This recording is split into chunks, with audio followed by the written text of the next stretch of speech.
had such a great response after our breakthrough bash. Everybody wanted to know, how can I make more money as a notary? And so I'm really happy to have this conversation with two of the notary industry's finest. No exaggeration there at all. Honestly, Nicola Jackson, my longtime friend and colleague here at the NNA, is here with us.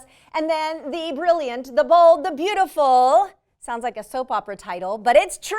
She is all of these things and more. Janae Blatch. She's the founding director of Florida Academy of Notaries. Started out as a notary and moved on to also provide mentorship and education, not just for Florida notaries, but even nationwide. So, Janae, thank you so much for being here with us today. Did you bring your coffee? Because this is going to be just a nice little coffee talk. Look. Yes. It's well loved, as you can see. Oh, you know what? I think we need to send you an upgrade on that coffee. I'll take a new one. Yes.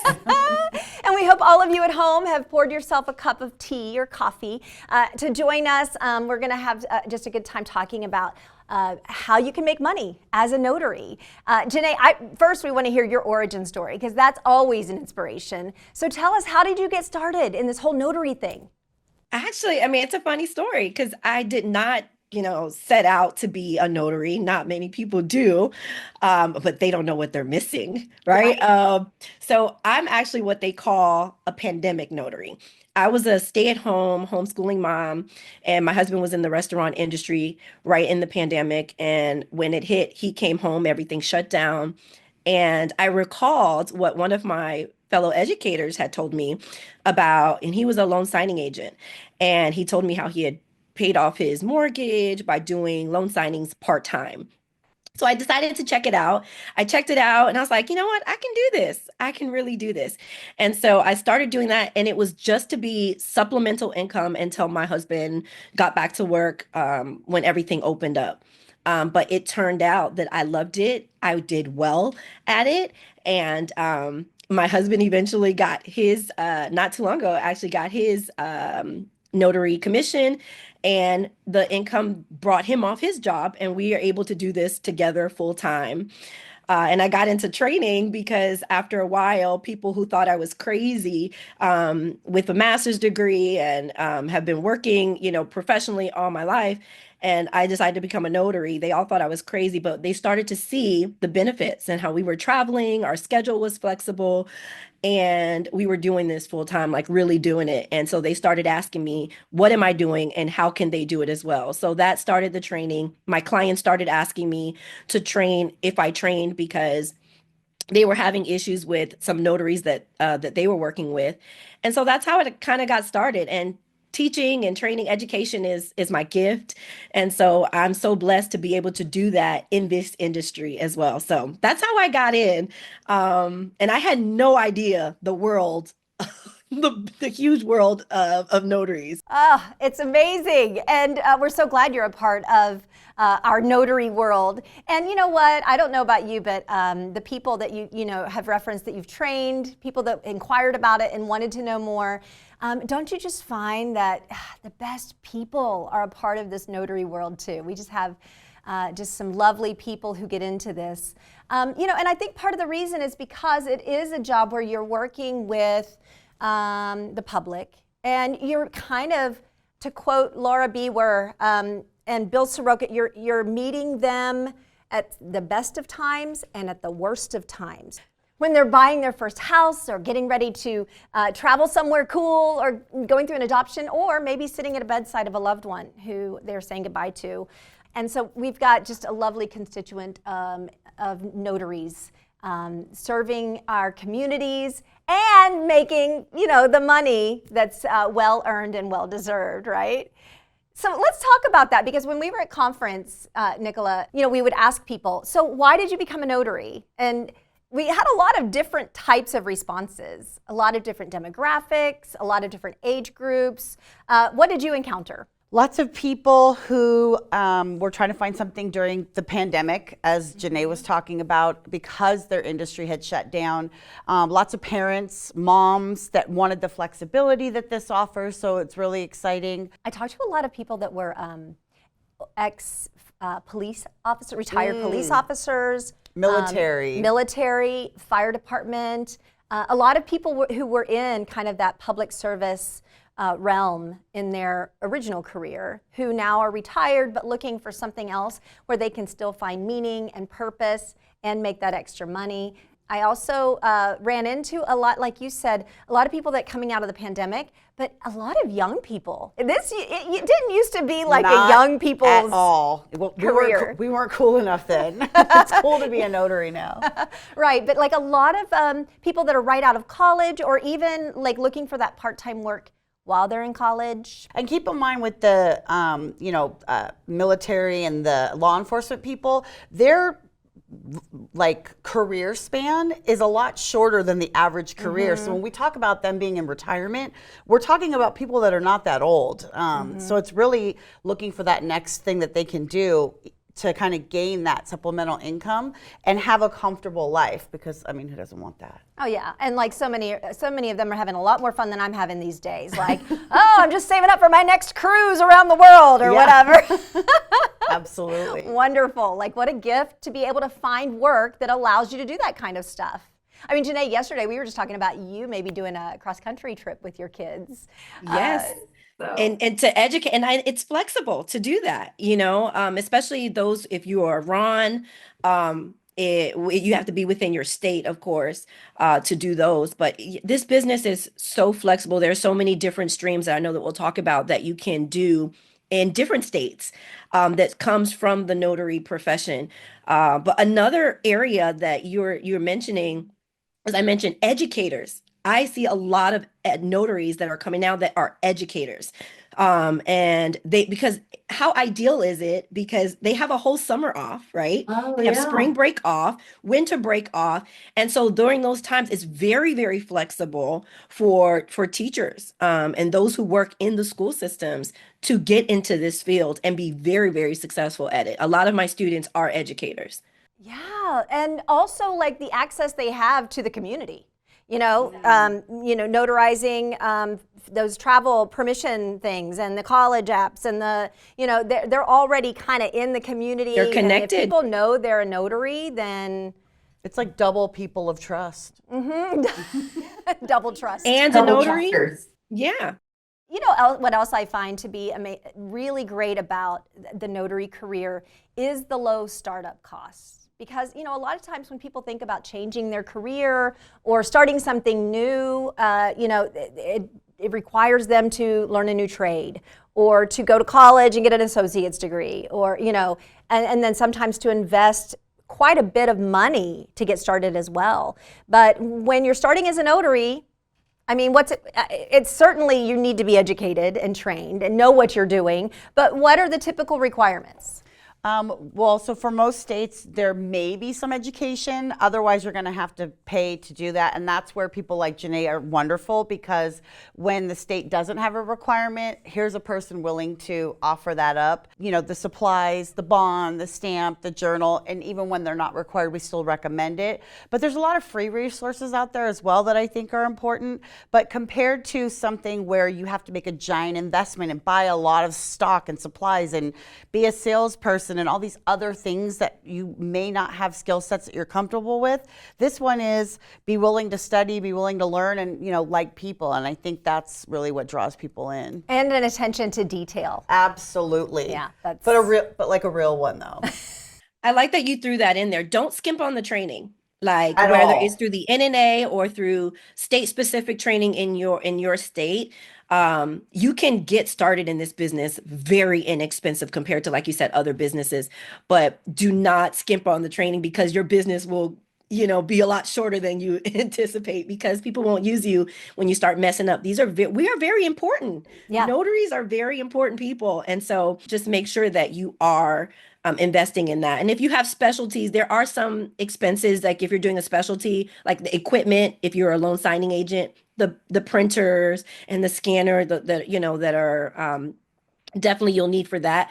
But if you're not, you can just come in as a general notary work, apostilles. Some of them don't even require paper. You just need your stamp, and some loose certificates that the NNA provide for you as a member. So it's very, very easy to get in, low cost. And investment in you, like you could, if you don't have a lot of time, you can invest a little bit of time, like dip your toes in the water, Yep. right? You can do it in baby and then steps. build it as Absolutely. you see it working out. Probably the way that you guys did it, right, Janae? You and David, like you started out small, thinking, oh, That's how I thought. I intended to start out small, but then the notary universe, I can't even call it the notary world. The notary universe took me by storm. Like I actually started in September. I did my first closing in September, in the end of September, and I went full time in October because I saw the potential, and there's no turning back now. Once your eyes have been open to all the opportunities, like there's no going back. I have a master's degree. I have all these other credentials that I can, I've been in the professional world and work in corporate America, but there is no turning back after my eyes have been open to the potential for notaries. well, and you have this professional background, right? When you are in the notary business, you do have to present yourself professionally. If I'm a college student and I'm studying, what a great way to kind of get connected to the professional world and to tap into many different industries. Yes. And to just really grow professionally by this work, through this work. Let's talk about the different types of industries that you touch when you're a notary. We already talked a little bit about like home, like loans, Real estate. real estate. The banking industry. And that's not to say, because there is this like preconceived notion that all banks have notaries, so there's not really a desire for them. But actually those notaries aren't really there for the public. They are there to serve that business. So, you're touching the banking industry as well. Besides, home ownership and the loans, you have healthcare that requires notarization, immigration. I mean, it's so vast. There's almost every industry and commerce has a notary somewhere in the process. Immigration, you talked about that. Some people even extend that and take more education to become, specific document preparers Absolutely. for immigration documents. But even if you're not working with people in that way, you still could be there as the notary to notarize those types of documents. Adoption. Yep. Adoption documents. That's a big one. Education, attorneys, Yep. estate planning. Especially after the pandemic, a lot of people were like, oh, I should get my stuff in order just in case, right? And not just the boomers, which there are a plethora of, but even us Gen Xers were like, maybe we should think about talking to an attorney about our trust documents. And so notaries are finding that attorneys like the idea of having a notary that they can trust, that's competent, that understands these packages, and can provide a convenience to the customer, going to the customer to notarize these types of documents. But let me just also say, because we talked about training, I want to clarify too, because of how easy this is, we're not talking about learning what every single one of these documents is. We're talking about the notarization process of these documents. So while it's really important to have like a general familiarity with the purpose of each one, there's no expectation that you're going to answer any questions about that. And that's why this is so good for people, no matter what your education level is. Fancy Janae over there with her master's degree, if you're just coming out of high school, or that's the education level you acquired, there's nothing to stop you from going through this process because of the fact that you don't have to know that much about the documents. In fact, if you even try to give advice about the actual documents, that would get you in trouble. That would Yes. be considered the unauthorized practice of law. So as a notary, you want to be able to present the document, you want to be able to know where the signatures, the initials, and where the notarization portion is. Beyond that, you don't have to understand the depths of that specific industry and what each document means. That was one of the things I said. I was like, if I would have known this, I would have saved a lot of money on student loans. But I will say that every step in my life and all the jobs that I've had and industries have helped me become a better notary because you touch on so many different industries. I tell people that a notary is one, I'm sure there's others out there, but one of the one of these professions that you pretty much everyone is a potential customer. Like if I was a hairstylist, somebody who's bald may not be a potential client for me, right?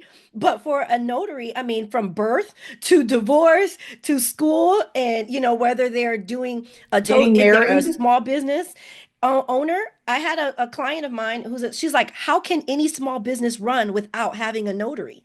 So that's pretty much every industry, every person from the children to seniors that are potential clients. Like, there's no reason you're not making money in this business. Every household needs a notary. Every household in America. That's true. Yeah. Every life event has a notary touching it. No, that's a really good point. I never thought about that. I'm actually going to take a moment to pull up, because I kind of made some notes. I want to make sure we cover everything.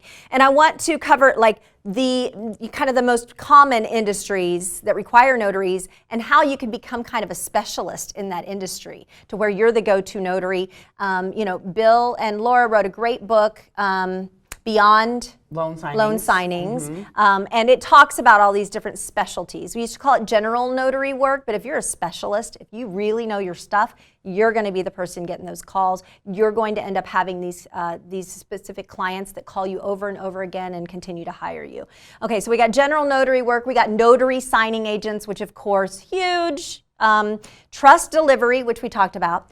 Healthcare. And it's interesting because I know Laura B, where she's like, and then Carol Salter, we've got a few in the industry who have made it their job, their intention to really understand how to get into that field with help. There are rules about going into hospitals and who's allowed to help and who's not allowed to help, and a certain set of issues that come up with like IDs and awareness. So there is definitely knowledge to be had about how to tackle those as compared to other kinds of notarizations, for sure. Right. Okay. And how to price accordingly. And pricing accordingly. How to price for those different situations. You can't price the same across the board. Okay. Loan signing agents is not the same as general notary work. So knowing how to price. Let me finish my list here, and then I want to circle back to that because that's an important topic for us to have. Okay, so adoption.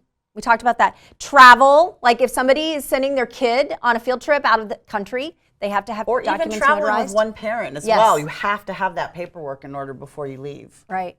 Schools and jails. There's a huge industry. I just went to a conference and I met a group of retiring prison guards, and they were literally all becoming notaries because they are now going to go back and be notaries for the jail to accommodate that community, because they saw the opportunity of the notaries coming in. And so they were like, well, I know that the new guards will call me the old guards, and using that as a platform. So if you're willing to go, because not everybody is, again, there's a little corner of the market that you can capitalize on. Mm-hmm. And then you get to say, I'm going to go work. I'm going to jail. I'm going to jail. That's right.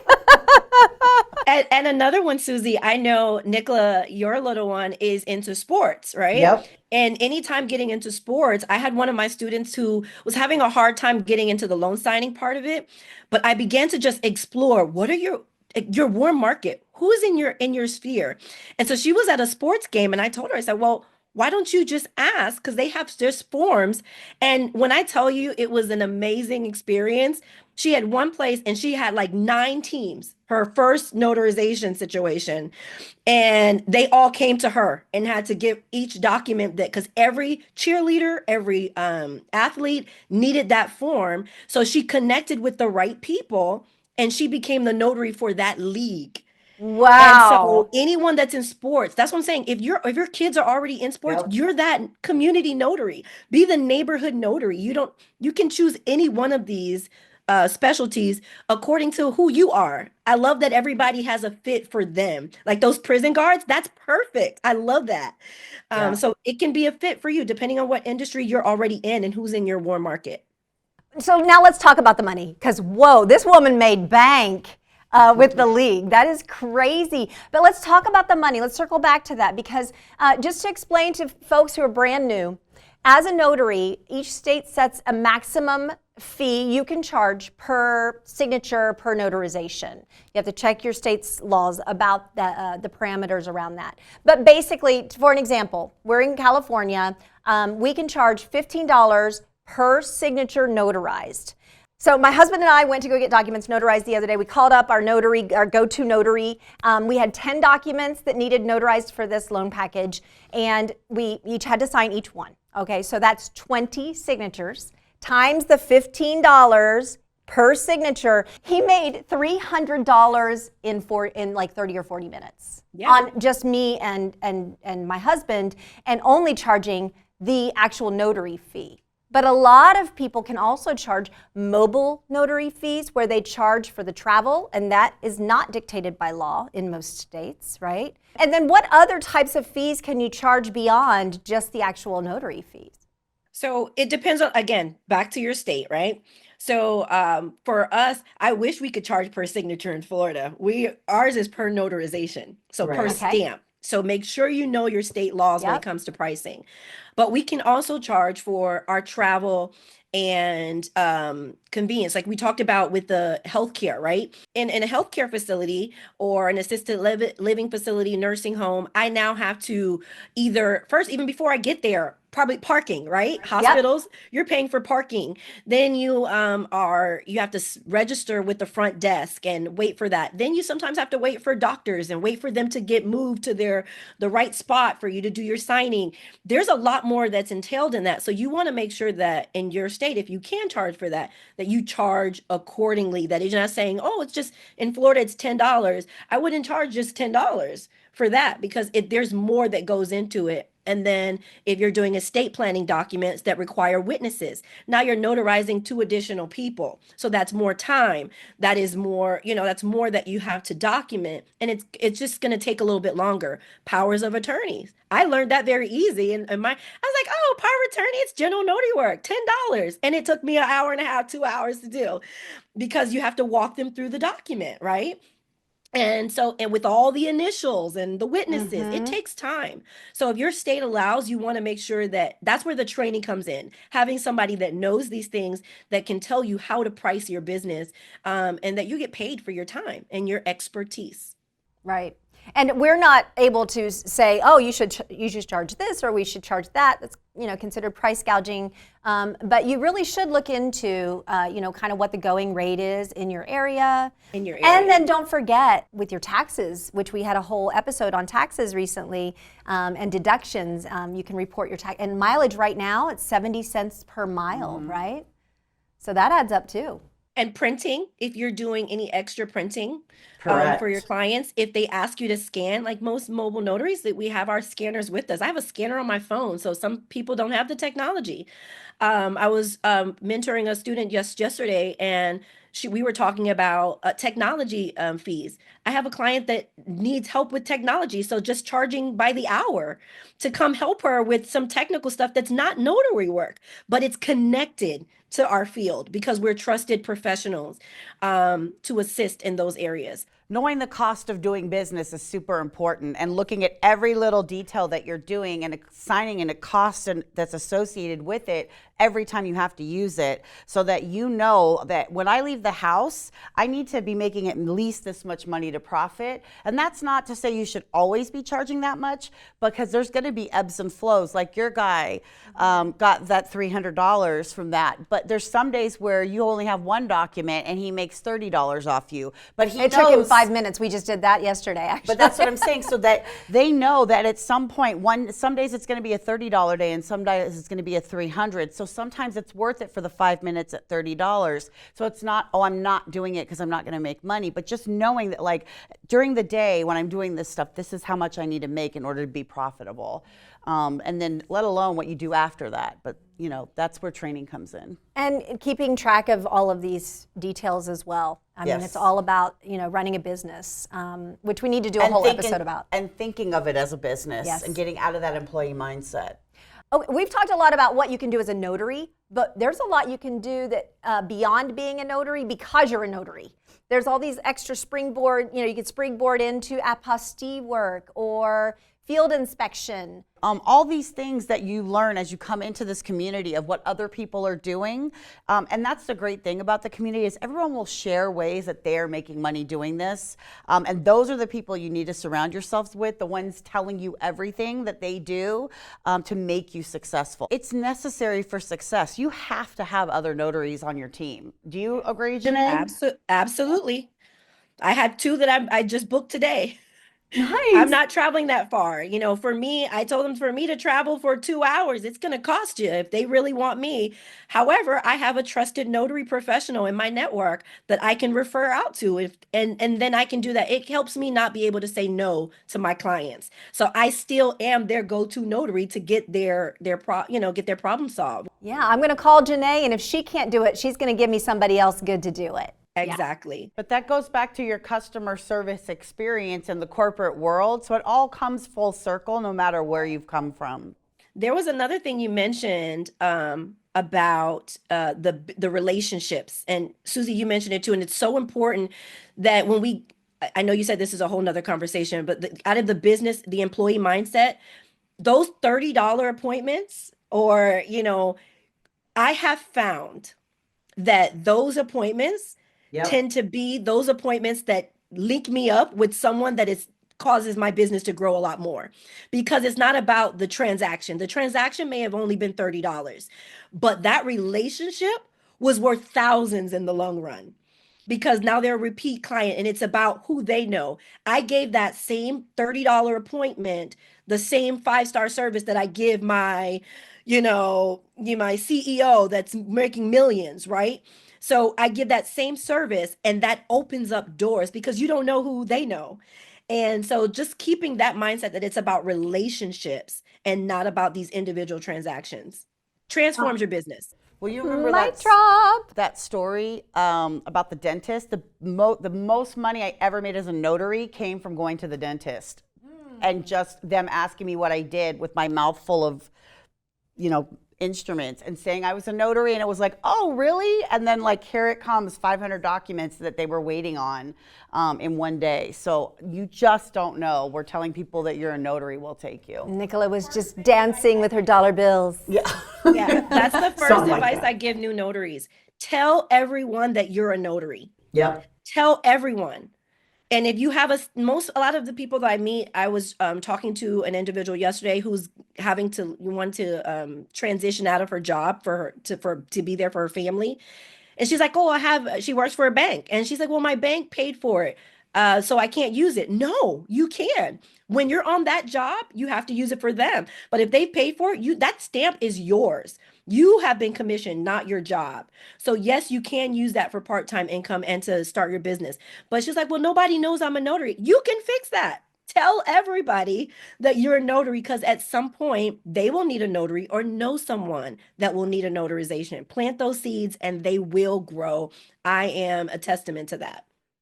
And you know what, guys? Even if you're not big on social media, I don't do a lot of personal social media stuff, but just posting on Facebook, on Instagram. By the way, everybody, I'm a notary. That's all you got to do. Yeah. Or text message. Spread Just the let word. everybody know. Wear a t-shirt. Wear a t-shirt to your kids' games.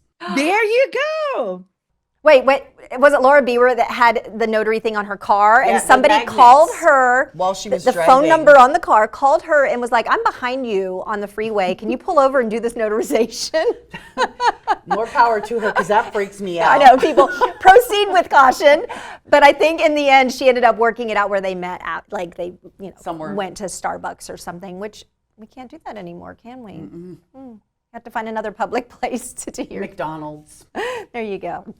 We've talked a lot about flexibility, being a stay-at-home mom, and this is the perfect job for you, or if you're retired, this is the perfect job for you as a teacher. But why? And the reason why is because when you're a notary, you're meeting signers when they're available. And when are signers available? Most of the time in the afternoons, evenings, or on the weekends. So it's at that time of day where maybe it is easier for you as a stay-at-home mom to break free for a couple hours. Or, if you're a teacher, then, you've got usually a little bit of your evening or your weekends. If you're, so basically it's just a freedom from the 9 to 5. Mm-hmm.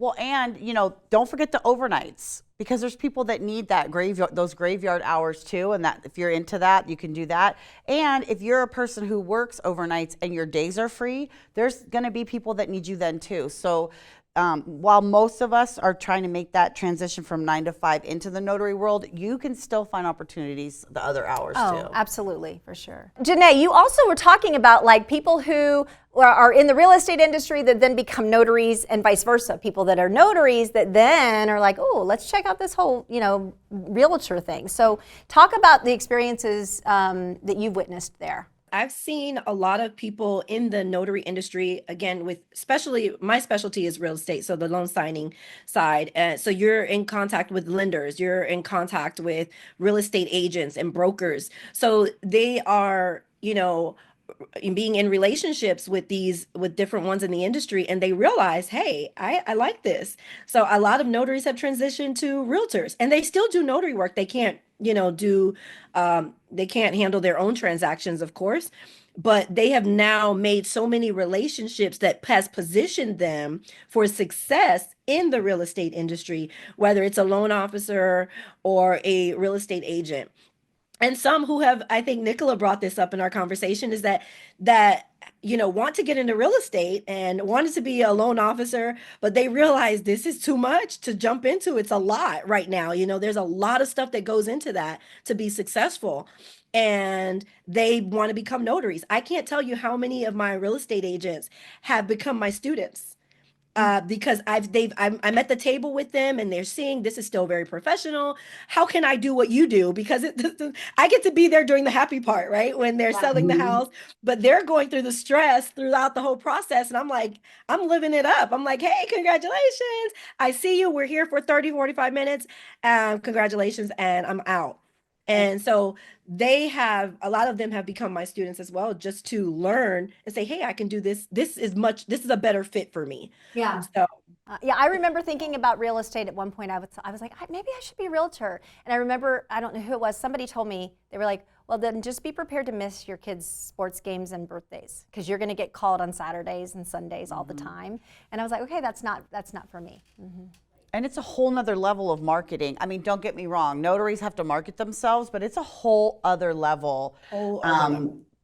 Because, yes, everyone needs a real estate agent, but not to the same degree as the notary. So it's still marketing yourself, just like a little chiller.